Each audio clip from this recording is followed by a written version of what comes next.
Nĩ aikari a Gĩtarũ mwena wa Kabete kaunti-inĩ ya Kiambu makĩrũrũngana kũrũmĩrĩra mũigithia ũmwe ũrĩa ũrenda kwenja gĩthima kĩa maĩ hakuhĩ na gĩa thothaitĩ yao. Kũringana na mũikarĩri gĩtĩ wa thothaitĩ ĩyo, kwenjwo gwa gĩthima gĩtaraihĩrĩirie mita 100 kuma gĩthima kĩngĩ nĩ mũgarũ na watho. Ũngĩrora ona mita iria kuma harĩa borehole ya Gĩtarũ water project ĩrĩ na harĩa arenja ni ona ni less than 50 meters. Tugakĩrigwo hi watho nĩ ũrĩkũ ahũthĩrire. Nĩ athiĩte na mbere kuuga atĩ mũigithia ũcio ndarĩ na marũa ma kũmwĩtĩkĩria gũkorwo akĩenja gĩthima kĩu.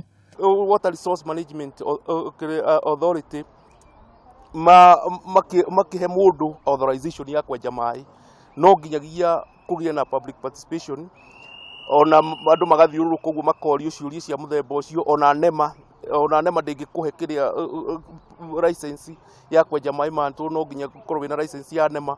Aikari na amemba a thothaitĩ nĩ morĩtie thirikari ya kaunti ya Kiambu kũmateithĩrĩria. Nĩkĩo marenda thirikari na ministry na governor na andũ othe mangĩhota gũtũteithĩrĩria, tondũ ithuĩ tũrĩ andũ anyinyi ga project kanini moke matũteithĩrĩrie. No kwa ihinda rĩrĩ ona gwathia atĩa tũtigwĩtĩkĩra maĩ ma menjwo. Amemba acio nĩ maikĩtie makaya kũrĩ rũhonge rwa gũthaitĩra maĩ rwa Wama hamwe na NEMA nĩguo kũingĩrĩra ndeto ĩno. Handũ-inĩ ha Kameme TV, Njĩta Wangari wa Mwangi.